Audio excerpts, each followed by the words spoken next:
আসসালামু আলাইকুম এভরিওয়ান।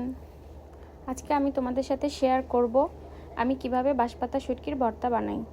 তো ফার্স্টে আমি নিয়েছি পরিমাণ মতন মরিচ, পেঁয়াজ, রসুন এবং শুটকি। বাঁশপাতা শুটকিটাকে তেলে ভেজে নিতে হবে। তা আমি পেঁয়াজ রসুনটাকে ফার্স্টে তেল দিয়ে ভেজে নিব, তারপরে আমি বাঁশপাতা শুটকিটা অ্যাড করে দিব। এগুলো যখন ভাজা হয়ে যাবে তখন আমি মরিচটাকে ভেজে নিব, মরিচটা আলাদা করে ভাজবো। তো দেখতে থাকো আমি কিভাবে এই ভর্তাটাকে বানাই। তেল গরম করে তেলের মধ্যে আমি পেঁয়াজটাকে আর রসুনটাকে দিয়ে দিলাম এবং কিছুটা কাঁচা পেঁয়াজ আমি উঠায় নিলাম।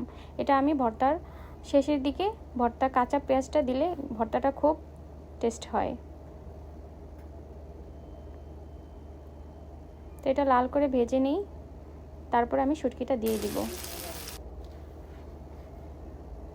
তো যেহেতু আমার পেঁয়াজটা একটু লাল লাল হয়ে আসছে, এখন আমি দিয়ে দিয়েছি শুটকি আর পরিমাণ মতো কিছুটা তেলও অ্যাড করে দিলাম। শুটকিটা যদি ভালোভাবে ভাজা হয় তাহলে ভর্তাটাও খুব টেস্ট হয় এবং মাছটা মচমচা হয়ে যাবে। ভাজার পরে এটা বাটতেও খুব সুবিধা হবে।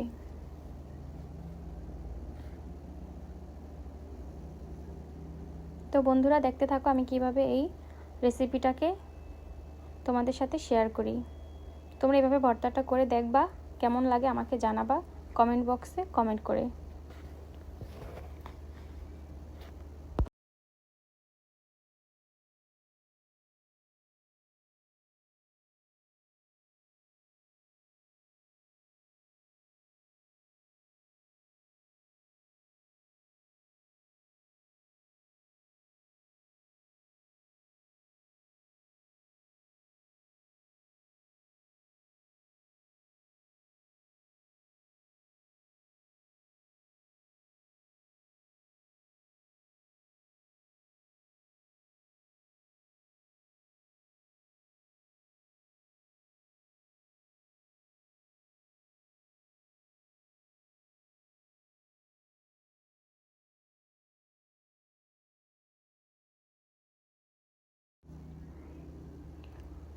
এটা এখন ভাজা হয়ে গেছে, এটা আমি আলাদা করে নামিয়ে নিলাম। এখন আমি পাটার মধ্যে কিভাবে এটা পিষি দেখো। আমি এখন এগুলা বেটে নিব। শুটকিটা পেঁয়াজ রসুন যেটা আমি ভেজেছি সেটা আমি এখন বেটে নিব। বাটার মাঝ পর্যায়ে আমি দিয়ে দিব মরিচ, লবণ। স্বাদ মতো তোমরা মরিচ দিয়ে নিবা, যে যেরকম ঝাল পছন্দ করো ঠিক ওরকম ঝাল তোমরা দিয়ে দিবে। আমি অনেক ঝাল খেতে পারি না, তাই আমি মিডিয়াম ঝাল দিয়ে বানাবো ভর্তাটা।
তো আমি এখন কিছুটা মরিচ দিয়ে দিব,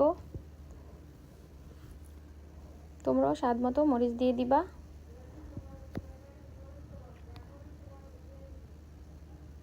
মরিচ দিয়ে আমি আবার বেটে নিব, মিক্স করে দিব। তারপর আমি কিছুটা পেঁয়াজ আর লবণ দিয়ে তাহলে আমার ভর্তাটা কমপ্লিট হয়ে যাবে। এই ভর্তাটা তোমরা চেক করে দেখতে পারো কেমন হয়, ভালো লাগলে আমাকে বলবা, আমি তোমাদের সাথে শেয়ার করব এরকম মজার মজার ভর্তার রেসিপি। তো সবাই ভালো থাকো, দোয়া করো, আমাদের জন্য দোয়া করবা, ভালো থাকবা। আল্লাহ হাফেজ।